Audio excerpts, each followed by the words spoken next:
Hola, ¿qué tal, Jacobs? Bienvenidos a un video más de el Jacob. Pues esto no le gusta nada a Xóchitl Gálvez y a Alito Moreno, ya que Arturo Saldívar no les tuvo piedad y se les va con tuba y acordeón, tanto como a la Cochi como al PRI. Increíble, pero cierto. Así que pues bueno, sin más preámbulo, pues veamos de qué se trata, cómo estuvo y ahorita comentamos, ¿por qué no? Y es que prácticamente todo comenzó así, de esta manera. Buenos días, Ciro. Buenos días, Manuel. Un gusto estar aquí. Martes. Antes de ir con los temas sobre los que vamos a conversar, reflexionar esta mañana, ¿conociste a Carlos Ursúa? La verdad lo traté muy poco. Habré coincidido con él 2 o 3 ocasiones cuando él era secretario de Hacienda y yo ministro. Me pareció una persona muy decente, muy correcta, conocedor de sus temas.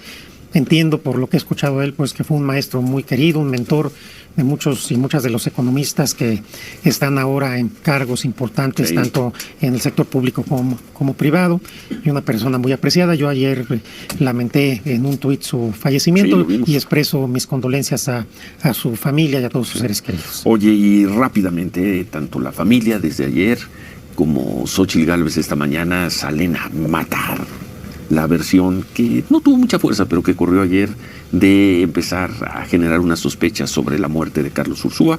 Lo dijo primero el médico familiar. El médico familiar, correcto. Sí. Y se lo dijo la viuda. Si no, primero fue el ERUM, luego el médico familiar, o uno y dos, así fue. Y la viuda de Carlos Ursúa se lo dijo anoche a Xóchitl Gálvez, quien lo expresó con rotundidad esta mañana aquí. Murió.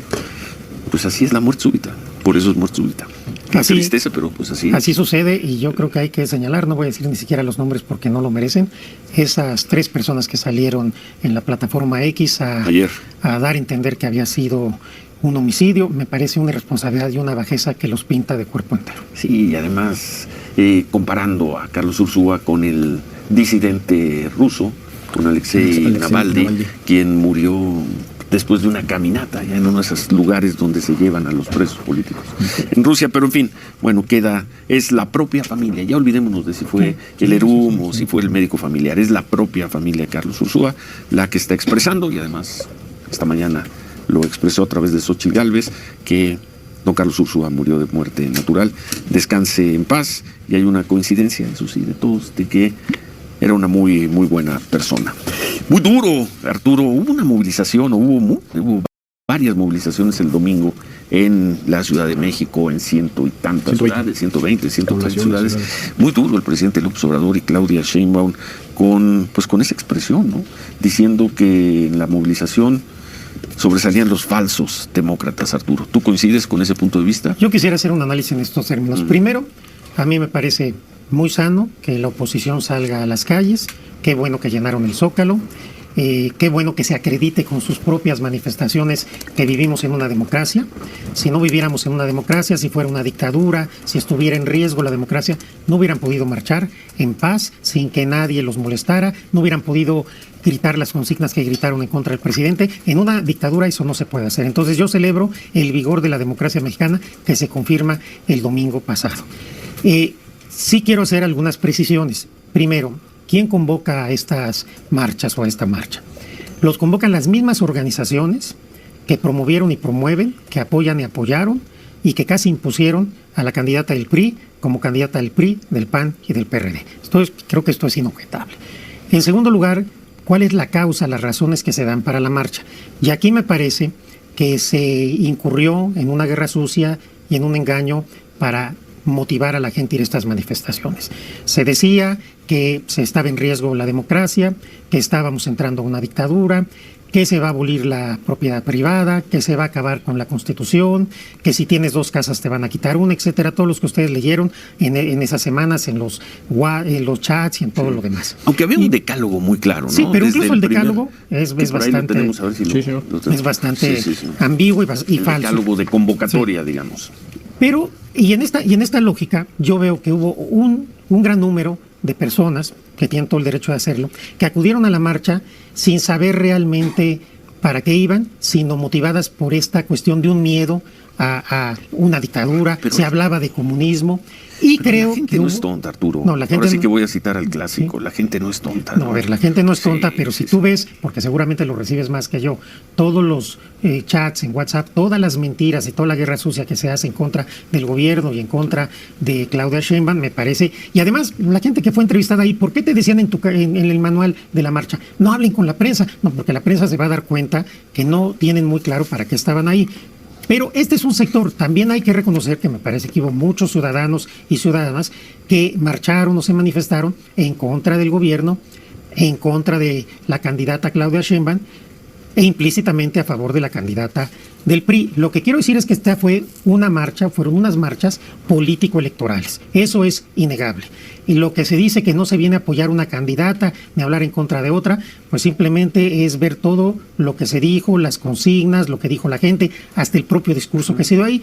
Y está bien, qué bueno que se manifestaron. Está bien, aunque haya sido, aunque atrás de todo eso estaban los actores políticos, vimos al presidente del PAN, vimos a Margarita Zavala, vimos una gran cantidad de candidatos y candidatas que están ahorita compitiendo por cargos de elección popular. Sí. Entonces, de alguna manera, estos tres partidos que fueron lanzados al olvido en 2018 por el presidente López Obrador, se escudan para motivar una marcha pretendiendo que es una marcha apartidista y que no era una marcha electoral. Fue una marcha electoral, qué bueno que lo hicieron. Afortunadamente me parece que la mayoría del pueblo de México tiene claro lo que representan esos partidos, representan el retroceso a un México que no queremos volver, de corrupción, de privilegios, de componendas, de racismo y de clasismo. Eso es lo que representa, no la gente que acudió a la marcha, quiero distinguir, no los ciudadanos.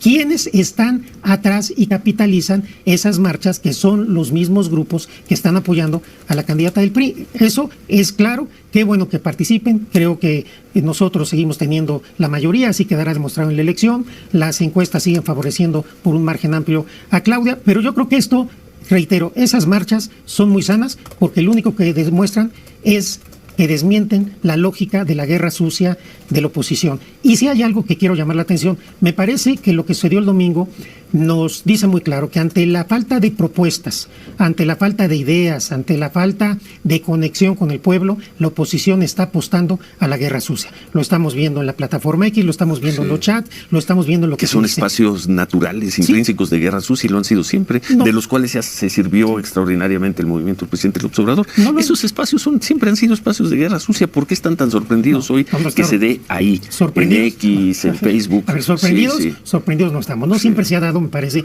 que la política, no solo en México. Arturo, yo creo que no hace solo en 6 México, años, hace 10 ha años era aumentado. peor. No. Yo pienso, habría pero que aquí hay hacer algo un también análisis, importante. sí. ¿Cuántos millones de dólares está costando la guerra sucia en X? ¿Quién paga todo eso? Lo único que quiero señalar es que la oposición, ante la falta de programa, va a recurrir a la guerra sucia. No nos espanta ni nos sorprende. ¿Qué es la guerra sucia? La guerra ¿Mensajes sucia, de X? Para mí, la guerra sucia es mentir.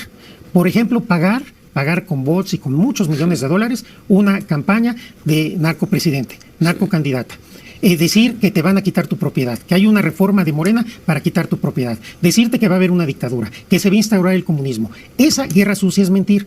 No nos preocupa. Sí la señalamos porque creo que la gente tiene que estar enterada de que eso es mentira, de que eso es falso, para que voten el 2 de junio de la manera más informada por la opción que ellas quieran.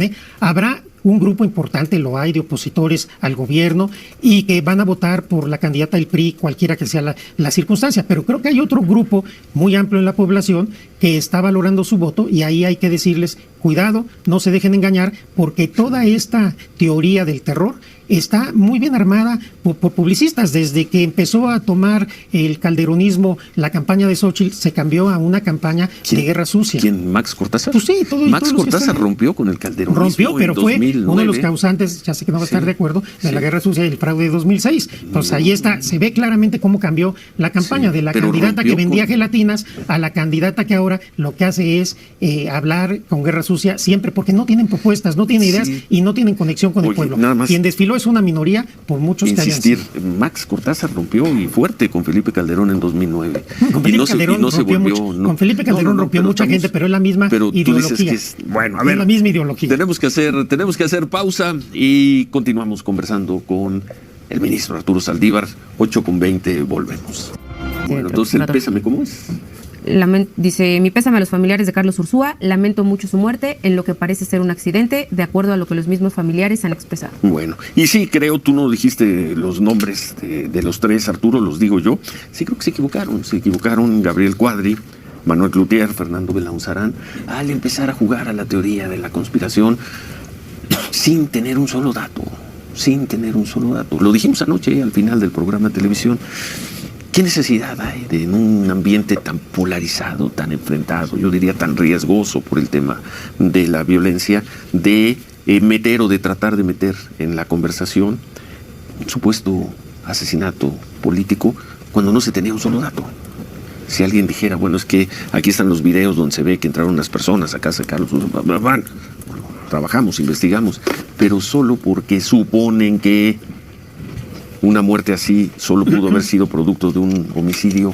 Personajes que son seguidos y que tienen peso, como Gabriel Cuadri, como Manuel Cloutier, como Fernando Belaunzarán, se ponen a difundir esas versiones. Pues creo que se equivocaron. Se equivocaron, pues que ahí está el parque que aprovecha esta mañana el presidente López Obrador.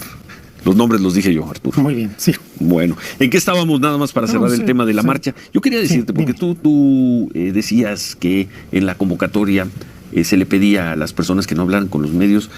Primera noticia, yo no supe de nadie que estuviera diciéndole eso a las personas, y lo que sí pide el decálogo, el punto 6 del decálogo de convocatoria por el que se convocó a la marcha, dice que las cadenas de televisión, los medios públicos, los diarios y las cadenas de radio cubran parejo todas las campañas de todos los partidos. Te voy a mandar en un rato un manual para los que iban a la marcha que circuló en los chats de WhatsApp de muchas personas, donde les daban sus recomendaciones. Y una recomendación específica era no hablar con la prensa. Te lo mando en un rato para que... Sí, habría que ver quién es, ¿no? Porque yo no lo vi.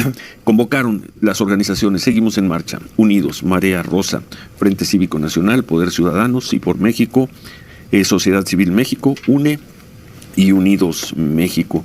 Yo no recuerdo haber visto en ninguna de las convocatorias de ellos, en las formales, en las oficiales, una solicitud para que no hablaran con la prensa, que por lo demás la gente estaba feliz. Les acercaban un micrófono y... Algunos hablaban, sí, no, pues otros no. Pero bueno, conclusión sobre ese tema, Arturo. No tengo ninguna duda de que en WhatsApp estuvo circulando. Sí, estuvo circulando, pero es que en WhatsApp, Arturo, circula cualquier cosa. No, lo que pasa es que se estuvieron organizando todos, digamos, parte de la sociedad que es contraria al presidente a través de chats, y a través de eso se organizan, y una de las cosas que circuló fue este manual.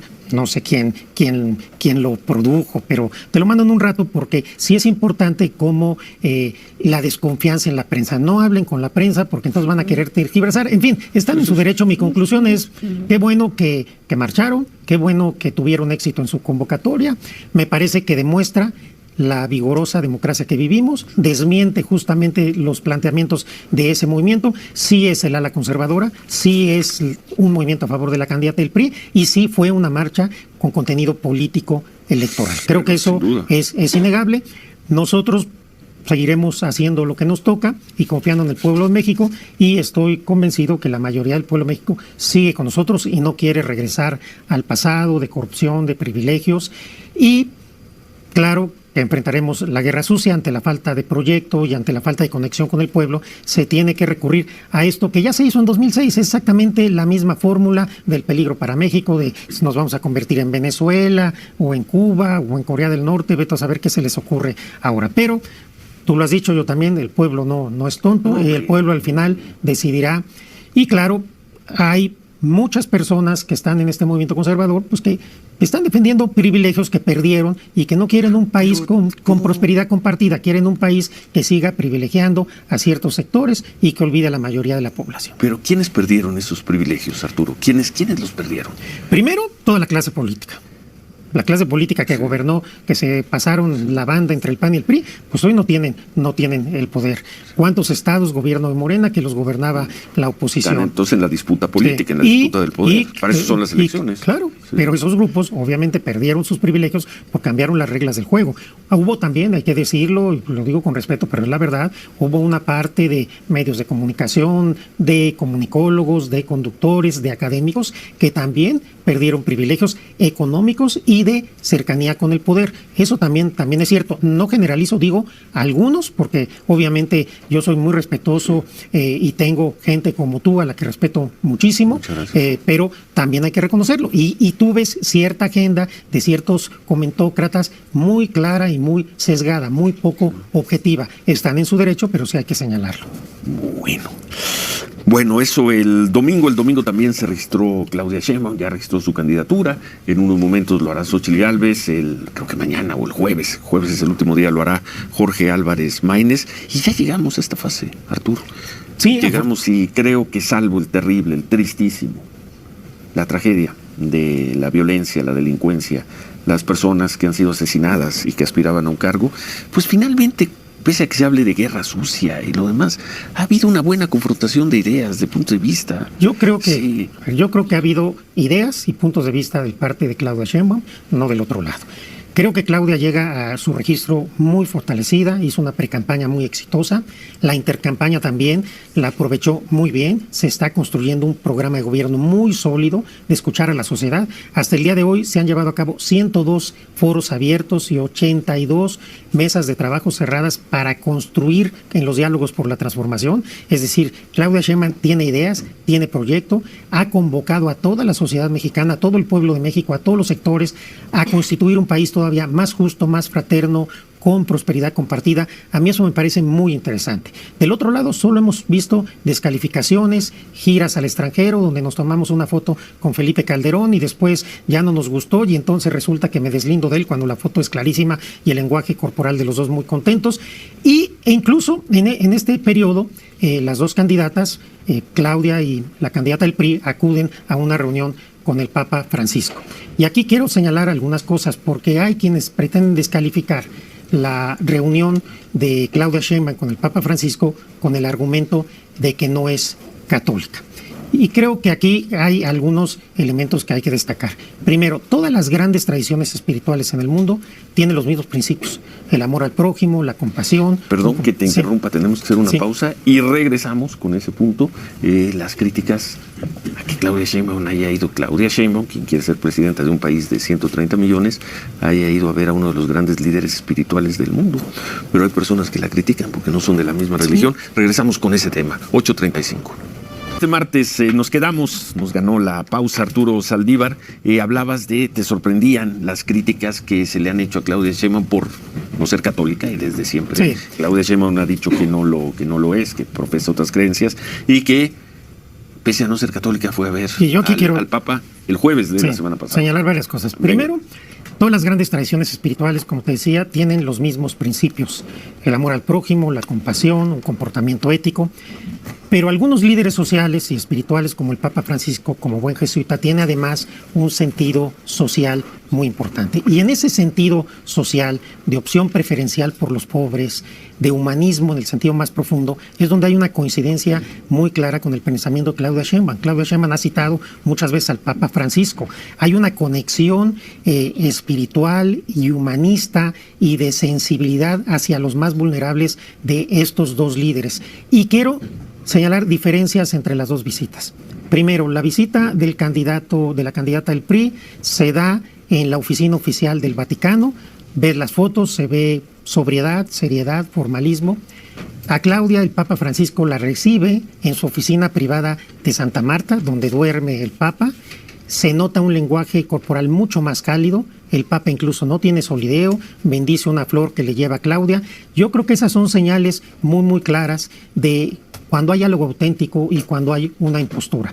La candidata del PRI... ¿Pero cuál sería la impostura? La impostura es que la candidata del PRI ha sido... Del PRI, PAN y PRD. Sí, de los tres partidos. Pues, no candidata ciudadana. Candidata del PRI, del PAN y del PRD. Es muy curioso que se defienda la democracia de quienes nunca impulsaron la democracia. Pero bueno, esta candidata ha sido católica, trotskista, calderonista, panista, priista, perredista, proaborto, antiaborto, según convenga. No tiene una congruencia ideológica. Claudia Sheinbaum sí la tiene. Creo que eso es muy importante.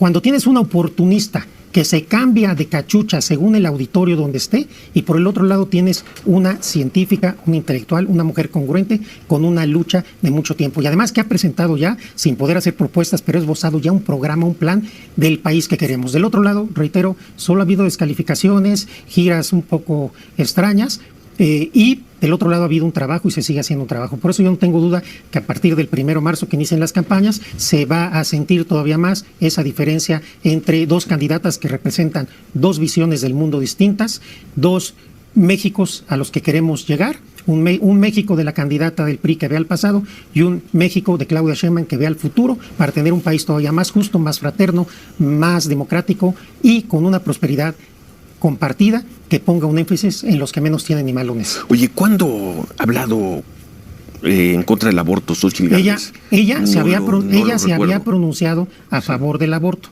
Sí. Y cuando sale como candidata del frente opositor, le pregunta y dice, yo ya no puedo decir nada porque es que en el frente es que hay mucha gente, y entonces empieza a cantinflear. Sí, ¿lo pueden ustedes buscar? Efectivamente, porque sobre todo gente del PAN tiene algunas consideraciones particulares, pero que yo recuerde, ella no corrigió. No, vean esa entrevista, así, güey, y ella empieza a balbucear y dice, yo ya no me... Entonces, eso pero no es tener compromisos. Pero nunca se ha manifestado en contra del aborto. No, pero en ese momento no fue capaz de ser congruente con lo que había dicho antes. Creo que ahí se ve la congruencia. Si tú en un momento dado te manifestaste en un tema, tienes que ser congruente. No, ahora, no, o pudo haber dicho, yo estoy en esta posición, pero respeto la posición de todos los que integran el Frente Conservador. Es un discurso muy sencillo, ¿no?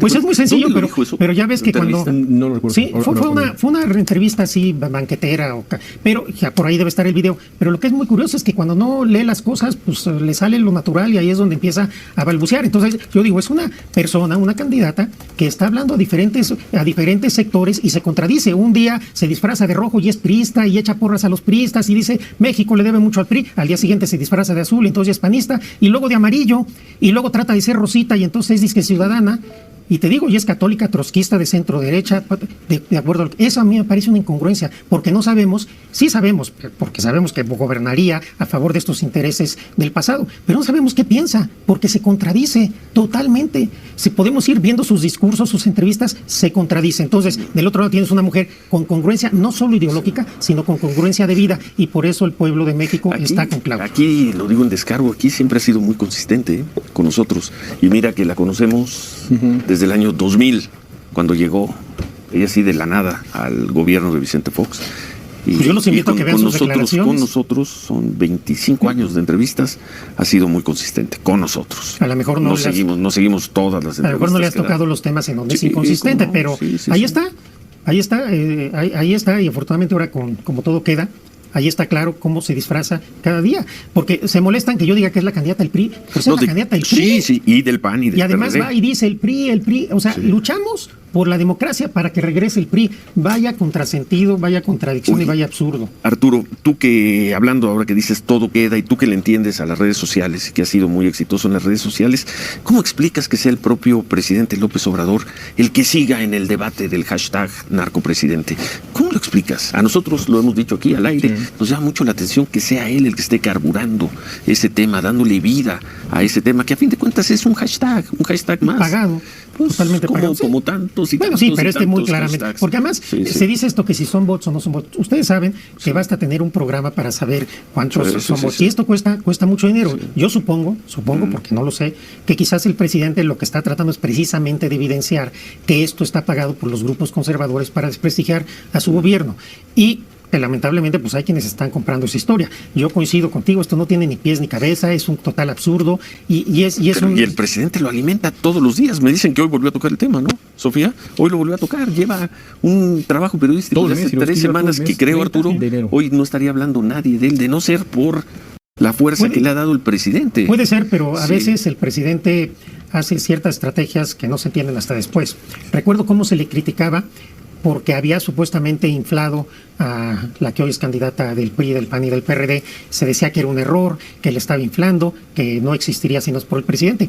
Y claro que le infló porque sabía que se iba a desinflar. Entonces la estrategia del presidente fue muy inteligente. Él decidió quién iba a ser la candidata del grupo conservador. Y una vez que fue candidata, pues nos damos cuenta que no tiene ningún contenido, que no tiene ideas. ¿El presidente López Obrador decidió que ella fuera? Pues está clarísimo. Está clarísimo. Y toda la oposición se emocionó. Por fin tenemos una candidata que motiva. No, que fue Claudio X González, ministro. Es lo mismo. Presidente López No, Obrador, es lo mismo. El presidente le impuso la candidata Claudia X González, haciéndoles creer que era un fenómeno. Recuerdo un conductor, amigo nuestro, que decía, eres la candidata más formidable que he visto en la historia de Fox. Y luego se desinfló, como globito se desinfló. Pero y luego tuvo que cambiar. Está muy fuerte. No, que debe estar fuerte. Está cambiando un poco su estrategia, pero no está fuerte. A ver, ¿cuánto? Ya está más fuerte que en junio, cuando la inventó el presidente López Obrador. Está más fuerte que cuando se desinfló, menos débil que cuando se desinfló, pero sigue estando muy débil. No va a llegar más allá del grupo al que siempre han llegado y van a perder muy feo, porque el pueblo de México no quiere volver al pasado, ese pasado del PRI, del PAN y de todo lo que ellos significan. Y hablando de democracia, fíjense. Y hay muchos que no quieren esta violencia, y que no quieren este desorden, y que no quieren esta caída de los servicios de salud. También hay muchos mexicanos que no quieren eso. Nosotros tampoco y que llevan viendo a este gobierno 5 años. Tampoco queremos este nivel de violencia y por eso estamos en una estrategia de seguridad. Y simplemente para terminar con el tema de la democracia. Estos grupos tan demócratas, recuerden que en 2018 no le permitieron a Andrés Manuel López Obrador cerrar su campaña en el Zócalo. En esta democracia del presidente López Obrador, todas las plazas públicas fueron tomadas el domingo por la oposición sin ningún problema. Entonces, hay democracia. Pero a usted le gusta el Palacio Nacional lleno de vallas. Lo que pasa es que hay que entender que el Palacio Nacional es un monumento histórico. Y cuando hay marchas se tiene que preservar porque ya hubo antecedentes que se le generan daños y algunos daños pueden ser irreversibles. Yo creo que esto no quiere decir que haya distancia con la ciudadanía. Ha habido otras marchas en que se pone esto. La idea, entiendo, es preservar un monumento nacional, un patrimonio histórico, incluso de la humanidad. Yo así lo veo. Y ustedes van a decir es que nadie va a agredir al Palacio Nacional, pero eso nunca lo sabes. Cuando hay una marcha pacífica, basta un loco, que a veces puede ser incluso un infiltrado, un provocador, y se arman cuestiones. Entonces yo esta decisión la entiendo por seguridad. También ahí vive el presidente de la República. Eso también es importante. Yo creo que, a ver, si tú haces una manifestación en Washington, la Casa Blanca obviamente se va a blindar. Ahí vive el presidente de la República, el jefe del Estado mexicano, les guste o no les guste, y es una cuestión de seguridad que me parece, la verdad, razonable. Antes el presidente no vivía ahí, entonces los usos eran otros. Lo que sí, perdón, nada más, usted insiste en el tema de los priistas, pero ¿cuántos gobernadores son priistas de Morena? ¿Un montón? Se acaba de ir Murat, ¿no? Va a ser senador, viene del PRI, ¿no? Dicen que Alfredo del Mazo, que viene del PRI, también se va de senador. Pues están llenos los morenistas de priistas. Ahí es donde entiendo. No está lleno. Hay algunos, y hay algunos de estos chapulineos o todo, pues que yo creo que habría que reflexionar sobre ello, no de los nombres que estás indicando, creo que sí, pero ese ya es otro tema. La estructura, el pueblo, lo fuerte de Morena no es ese viejo PRI, y Claudia, por supuesto, menos. Y además sí hay que tener cuidado a quienes se postula por Morena, porque luego resulta que se convierten en opositores, como tenemos varios casos. Entonces, pues ojalá sí se... Nombres, ministro, nombres. No, porque quiero ser muy respetuoso. Pero si vienes durísimo, Arturo. Pero si vienen los lunes, averigua, ¿no? O los jueves. No, pues viene durísimo Arturo Saldívar y todavía no empiezan las campañas. Bien, ministro, bien, muy bien. Antes del inicio formal de campañas. Pues adiós, Arturo. Gracias, Ciro. Gracias. Hoy ni siquiera le vamos a poner a Taylor Swift porque nos dejó así. No, yo creo que habrá que ponérselo. No, ya la ponemos. Oye, y le vamos a tener de lema de sección de, ¿cómo se llama? Jingles de sección a la de antihéroes de Taylor Swift. Yo nomás le aviso que los lunes hay pastel y los jueves pan de los Vizcachas de Obregón. Ahí le encargo, ministro. No, es cierto. Es broma. Gracias Arturo Saldívar. Y gracias a todas las personas que critican duro a Arturo Saldívar, al menos en mi WhatsApp. Digan lo que quieran. Eso se trata. Lo único que les pedimos, y se los pedimos también para los lunes y para los miércoles y para los jueves, critíquenlos, pero sigan con nosotros. No se vayan. Porque eso que dicen, yo no los escucho los martes, yo no los escucho los lunes, yo no los escucho los miércoles. Luego se saben de memoria lo que no escucharon. Pero digan lo que quieran. Aquí aguantan nuestros 4 colaboradores, aguantan la crítica, la aguantan bien y la aguantan razonablemente a veces, ¿no? Con sentido del humor. Lo único que les pedimos es no se vayan, síganos escuchando, sigan. Los lunes, los martes, los miércoles y los jueves. Eso es lo único que pedimos. Gracias. Nos vemos el martes. Bueno, pues ahí está el mismísimo Arturo Saldívar dando una paliza a la mismísima Xochitl Gálvez, al PRI, sobre todo también, que pues se terminaron riendo de plano de todas las verdades que le estaba diciendo el mismísimo Arturo a la Xochitl Gálvez y al prianismo, y es que es totalmente cierto. en una violencia política ahí, y sin embargo el INE las deja pasar. Pero pues bueno, no sé ustedes qué opinan al respecto de esto. Así que pues bueno, vamos a ver